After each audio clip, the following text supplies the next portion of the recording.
Hello guys, আসসালামু আলাইকুম। আজকে দুপুরের অনেক কিছু মেনু রয়েছে, তো চলো প্রথমেই দেখাচ্ছি। এখানে জাল মাছ নিয়ে এসেছিলো, তো ছোট ছোট, তো সেগুলো দেখো খোসাগুলো ভাজি করেছি, পেঁয়াজ আদা রসুন লঙ্কা সব কিছু দিয়ে ভাজা করেছি।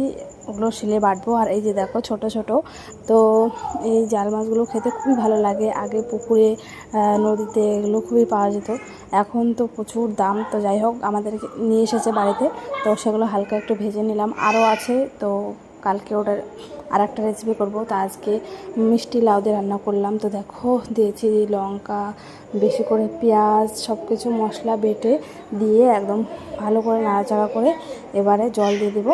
আর রান্নাটা খুবই টেস্টি হবে, দেখিয়ে বোঝা যাচ্ছে। আর এই যে দেখো পরে দিয়ে দিয়েছি জাল মাছ। এবার একদম খুবই তেলে তেলে নামাবো, একদম চটচড়া করে। তো এরকম তেল বেরোলেই নামিয়ে নেব। তো আমার রান্না সব কিছু কমপ্লিট। তো চলো তোমাদেরকে দেখাই কী কী রান্না করেছি। আজকে অনেক কিছু রান্না করেছি। এখানে রান্না করছি কুমড়ো ভাজি, যেটা আমার একদমই পছন্দ না, আমার হাজব্যান্ডের আবার খুবই পছন্দ। তো যাই হোক, ওর জন্য বানিয়েছি। আর এখানে বানিয়েছি দেখো, তোমাদেরকে তখন দেখিয়েছিলাম জাল মাছের খোসা যেগুলো ভেজেছি, তো সেগুলোই ভর্তা করেছি। আর এখানে দেখো জাল মাছ লাল কদুতে যেটা রান্না করলাম সেটা।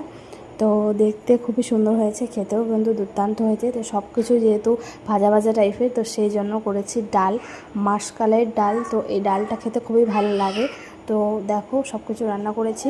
তো চলো, ভিডিওটা ভালো লাগলে একটা লাইক, একটা ফলো আর একটা শেয়ার।